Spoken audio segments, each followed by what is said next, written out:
অনেক জায়গায় ঘুরেছি, কিন্তু আজকে যেই জায়গা আপনাদের সঙ্গে শেয়ার করব, আশা করি সেই জায়গাটা আপনাদের খুব ভালো লাগবে। আজকে আমরা যাচ্ছি হলো আমাদের দেশের বাড়ি মেদিনীপুরে। অ্যান্ড মেদিনীপুরে আমার বাবা মা শিলিগুড়ি থেকে ওখানে গিয়েছিলেন, তো ওখান থেকে বাবা মাকে আনার জন্যই আমরা বেরিয়ে পড়েছিলাম আমাদের 4 হুইলার নিয়ে মেদিনীপুরে। প্রথমে আমরা ট্রেনে করেই যেতাম, আগে অনেকবার গিয়েছি ট্রেনে করেই যেতাম। বাবা মা ওখানটায় প্রায় আসে থাকে, আমরা ওখানটায় খুব কম যাওয়া হয়। কিন্তু এবার যেহেতু গাড়ি, এখন রাস্তা খুব ভালো হয়ে গেছে বলে আমরা গাড়ি নিয়েই বেরিয়ে পড়েছি।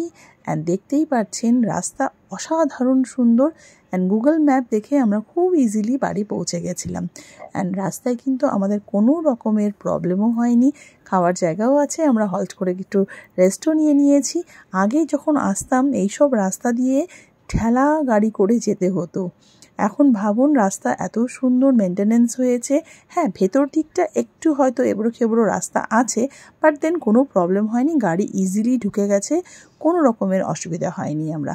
আর আমরা খুব মিন্স 2 ঘন্টার থেকে 3 ঘন্টার মধ্যেই কিন্তু এখানে পৌঁছে গেছি। অ্যান্ড চারোদিকটা দেখুন, জাস্ট গ্রিন কাকে বলে, চোখের জন্য যে কত ভালো এই গ্রিন কালারটা, আমরা যেটা খুব মিস করি কলকাতায়। এই দেশের বাড়ি এলে আমরা এই জিনিসটা পেয়ে যাই। আমার ছেলের কিন্তু ফার্স্ট টাইম ছিল এই জার্নিটা, অ্যান্ড হি রিয়েলি এনজয়েড ইট, খুব মজা করেছে। অ্যান্ড দেখুন আমাদের বাড়ির রাস্তা। অ্যান্ড এই বাড়িতে কিন্তু 2 দাদা থাকে, আমার বড়দা অ্যান্ড ছোটদা, দ্যাট মিনস আমার জেঠুর ছেলেরা থাকে। অ্যান্ড বাবা প্রত্যেক বছর কিন্তু ভাই ফোটাতে এই দেশের বাড়ি আসে পিসিদের কাছ থেকে ফোঁটা নেওয়ার জন্য। তো বাবা সেটা করা হয়ে গেছে, প্রোগ্রাম শেষ। অ্যান্ড বাবা মাকে নেওয়ার জন্য আমরা চলে এসেছি। অ্যান্ড জাস্ট দেখুন পাশাপাশি কিন্তু আপনারা কিছু দেখতে পারবেন না, জাস্ট গাছপালা অ্যান্ড পুকুর। অ্যান্ড এটা সবচেয়ে বেশি ভালো লাগে। অ্যান্ড ছোটোবেলায় আমি না এই পুকুরগুলোতে সারাদিন কাটাতাম, কিছুতেই আমাকে ওঠানো যেত না। এখন আর নামি না, কিন্তু ছোটোবেলার কথা মনে পড়ে যায়। এই রাস্তাগুলো কত সুন্দর ছিল, আর এখন একদম ডিফারেন্ট হয়ে গেছে। এই যে দেখুন বাড়িটা, এই বাড়িটা কিন্তু মাটির বাড়ি ছিল একটা সময়, পুরো মাটি দিয়ে তৈরি ছিল। আর এখন দেখুন খুব সুন্দর কালারফুল বাড়ি হয়ে গেছে। আর এখানে প্রত্যেকটা বাড়িই দেখছি চেঞ্জ হয়ে গেছে।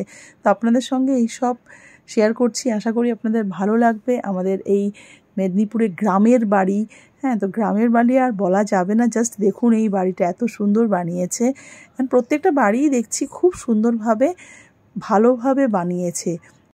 আপনারা জানান আপনাদের কেমন লাগছে আমাদের এই দেশের বাড়ি। এই দেশের বাড়ির অনেক হিস্ট্রি আছে। ছোটোবেলায় যখন এখানে আসতাম, এই যে পুকুরগুলো দেখতে পারলেন, এই পুকুরগুলোতে আমি অনেকক্ষণ সময় কাটিয়েছি।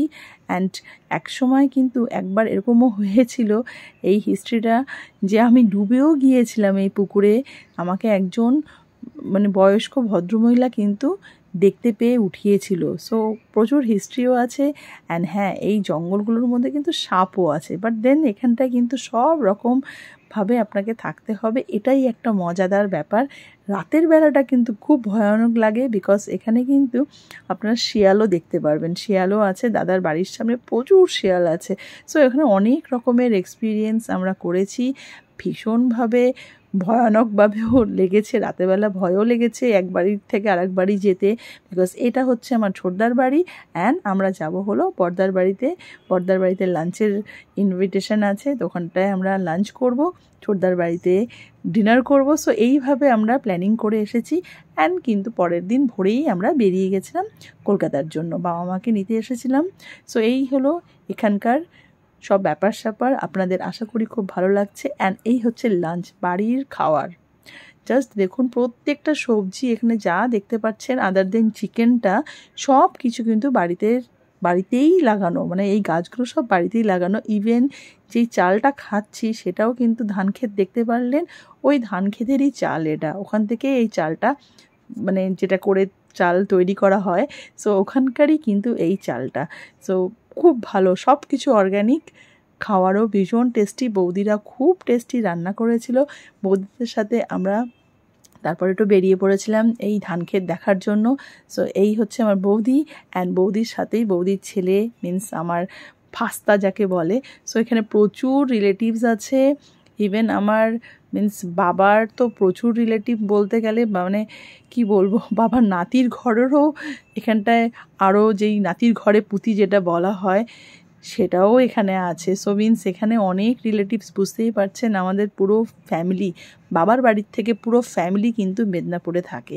অ্যান্ড আমার মার বাড়ি, সেটাও আমি আপনাদের সঙ্গে আরেকবার শেয়ার করব, জলদাপাড়া এর আগেও আমি আপনাদের সঙ্গে শেয়ার করেছিলাম। আমার মায়ের বাড়ি হলো জলদাপাড়ায় অ্যান্ড বাবার বাড়ি এখানে। সো এই হচ্ছে মেদিনীপুরের সব কিছু ব্যাপার।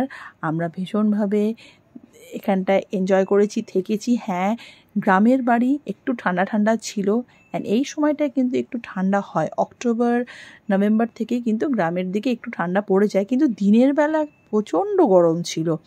অ্যান্ড এখানটায় আপনাদেরকে একটু সাবধান, যদি কোনো দিন আপনারা এইসব জায়গায় যেতে চান অবশ্যই যাবেন, থাকার জন্য কিন্তু কোনো রকম প্রবলেম হবে না। এখানেও ছোট ছোট এখন হোমস্টে হয়ে গেছে, অনেক জায়গায় কিন্তু ছোট ছোট হোমস্টেও করেছে। আমি দাদাকে বলছি ওপরতলাটা একটা হোমস্টে করে নিতে, তো আশা করছি হয়ে যাবে। সো আপনারা এনজয় করুন, দেখা হবে নেক্সট ভিডিওতে।